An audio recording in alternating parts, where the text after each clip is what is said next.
কাছে যাওয়া মানে কষ্টকর।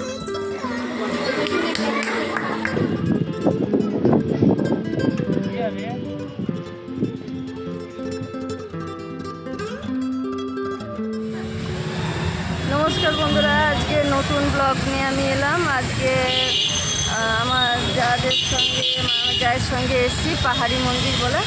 তো রাঁচির এটা খুব বড় মন্দির। তো এই প্রথম আমার আসা। তো আমাদেরকে সবাই ঘুরতে নিয়ে এলো। তো এইখানে থেকে আপনাদেরকে যতটুকু সম্ভব আমি এই পুরো ভিডিওটা আপনাদের সঙ্গে আমি শেয়ার করব। আর মাসিরা আমার যা ওখানে প্রসাদ দিয়েছে, চলুন দেখি কেমন প্রসাদ এখানে পড়ে।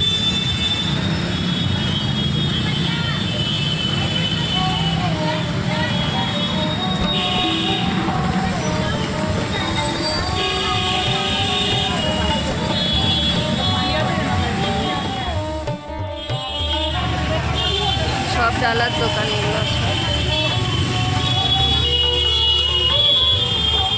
রাঁচিতে আমি প্রথমবার এলাম। জায়গাটা খারাপ নয়, ভালো, লোকালিটি অনেক বেশি।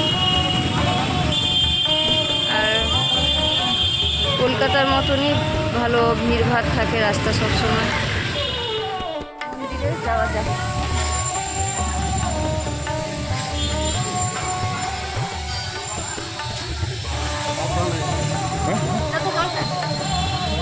তুই যাবে? আমি ঘুরে চলে এলাম। কোথায় যেতে? এখানে গেলে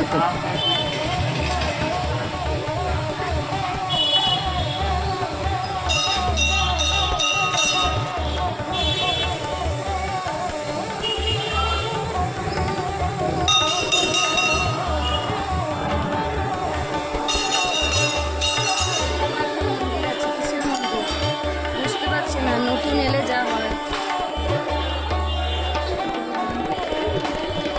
শিব বাবার মন্দির, শিব বাবার মন্দির।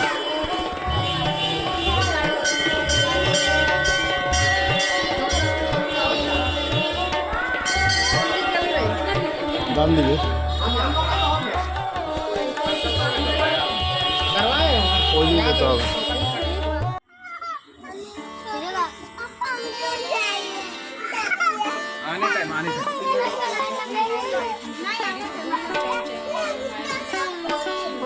কাছে যাওয়া মানে কষ্টকর। ऊपर जाना है कि नहीं? আরে এই বিস্কিটগুলো আমাদের আগে আগে দৌড়াচ্ছে। খাবো? তাড়াতাড়ি বললাম না।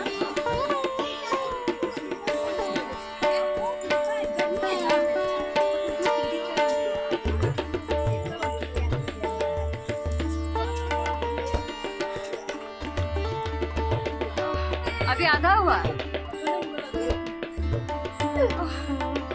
হাফ জীবন বেরিয়ে গেছে। বাবার কাছে পৌঁছানো ঠিক আছে, এই আধা বোতল হয়ে গেল এইটুকু সময়ের মধ্যে। এখন কত সিঁড়ি বাকি আছে। চলো, কষ্ট করতে হবে, নাহলে তো ঠাকুর দর্শন নিতে না।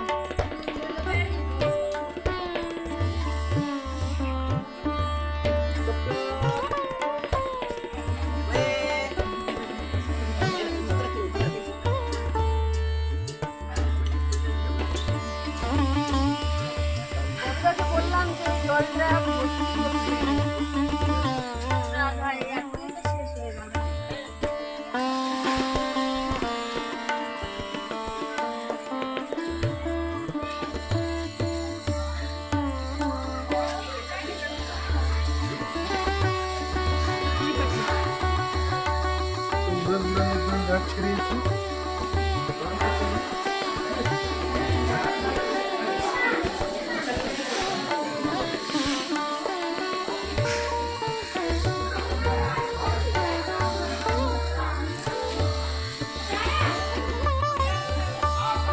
সিঁড়ি আছে, আমি বলতে পারছি না কটা সিঁড়ি আছে।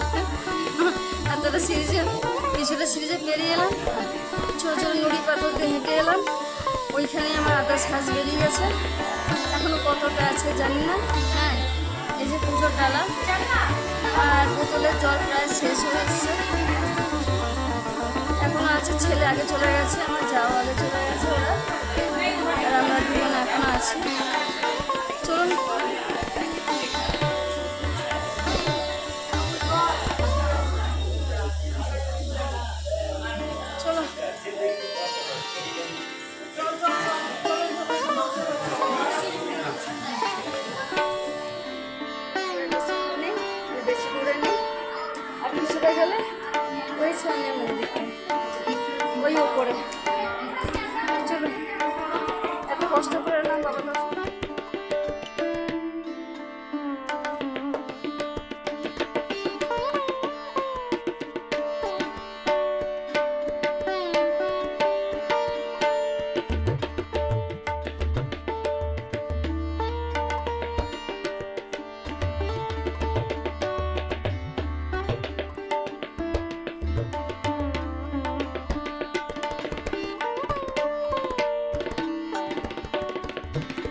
হ্যাঁ,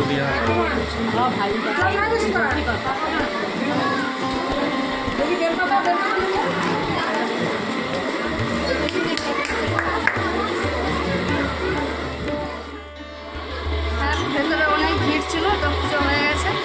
আর মাসিরা ভেতরে আছে, ওদের এখনো পুজো কমপ্লিট হয়নি। আর আমি জবরদস্তি করে ঢুকে ধরে পুজোটা কমপ্লিট করে দিয়েছি। হ্যাঁ, ছেলেও জল ঢেলে দিয়েছে, ছেলেরও পুজো হয়ে গেছে। এবার মাসিদের হলে, আমার জায়ের হলে, তারপরে আমরা বের হবো। এই রাস্তাটা দিয়ে নামতে হবে। এই রাস্তা দিয়ে সিঁড়িগুলো অনেক খাড়ু গো। ঠিক আছে, পানি খুব আসছে না। হ্যাঁ, মন্দিরের এরপর নিচে আবার নামতে হবে। তারপরে ফার্স্টে আমরা দেবো বলে ইয়ে আছি, বাইরে নাচতে অনেক সেই তারপরে আবার বিকেলে আবার দুপুরে যদি থাকে যাবো বেড়াতে যাবো, সেখানেও একটু ঘুরে আসবো। তো ওই দিকে ভিউটা ইয়ে তুমি দেখিয়েছো, দেখো কত সুন্দর ভিউটা। बड़ी गर्मी